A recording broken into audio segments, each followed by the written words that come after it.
All right, good morning, ladies and gentlemen.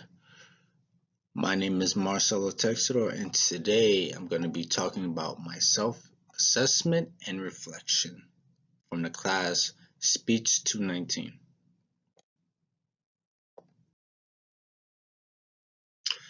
So, I was asked what was my comfort level and how would I rate my anxiety. Now, when I first started this course, I had quite a bit of anxiety, nervousness, and a whole lot of overthinking. And the reason why I was so nervous and overthink was because I just was getting inside my head. I would have to do the presentation and practice it over and over again until I got to the point where I felt like it was just perfect. And if it wasn't, I just had to restart it. And that was one example of how I was overthinking. And but now that I've been doing these presentations a lot more often, my anxiety has decreased a lot. So I'll have to say it's about maybe a 3 out of 10. So this course has helped me out quite a bit. Now, the second question I was asked is, would I prefer to speak in person or through technology?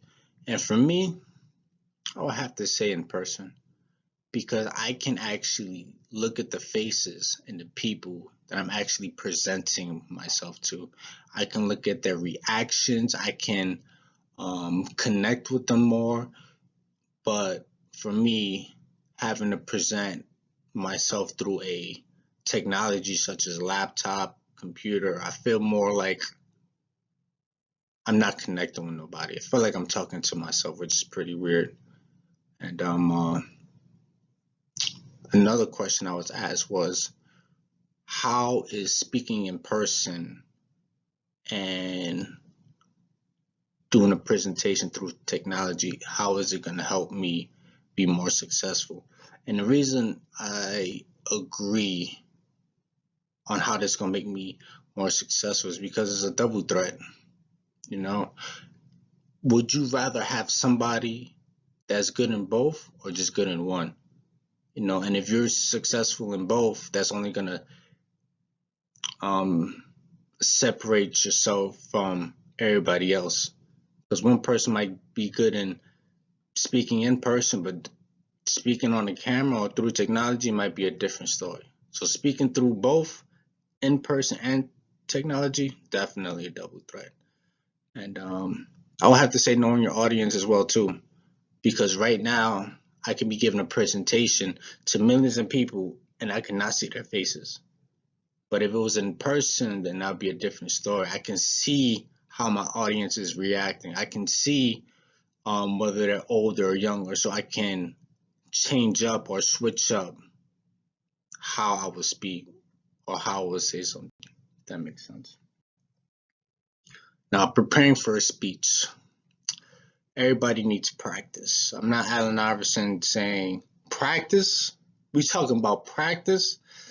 I think practice leads to perfection, or at least close to it. And if you don't practice, how else are you going to get better? Advice.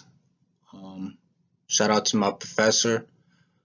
He helped me out a lot with some advice, and along with my classmates, whenever I will submit a video, their criticism helped me, and I actually took what they said into consideration because their criticism is only going to help me. So why not take their advice?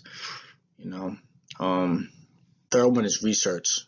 Knowing is half the battle, and I firmly believe that because how can you prepare for something if you don't do your research? How are you going to look if you don't do your research, if you're just talking nonsense? And that's why those three bullets that you see right now, practice, advice, and research, is what I do to prepare for a speech. Now, the elements of the ecosystem. First one is visual story. Now, for me, that is very important because how your presentation looks is what people are going to judge you on. Now, I know we all know the saying, don't judge a book by its cover, but a lot of people still judge. And how your visual story looks is only going to help you in your presentation. If you had stick figures, who's going to really take you seriously? No.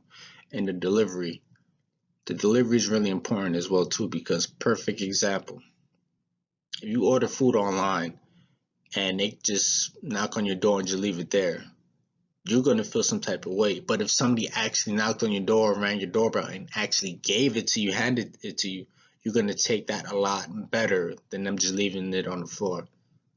So that's why delivery is also something very important. But last and not least, your content. You have to understand what you're saying, because if you don't, people just gonna look at you crazy and they're not gonna understand, and it's gonna go left. It's not gonna end up good.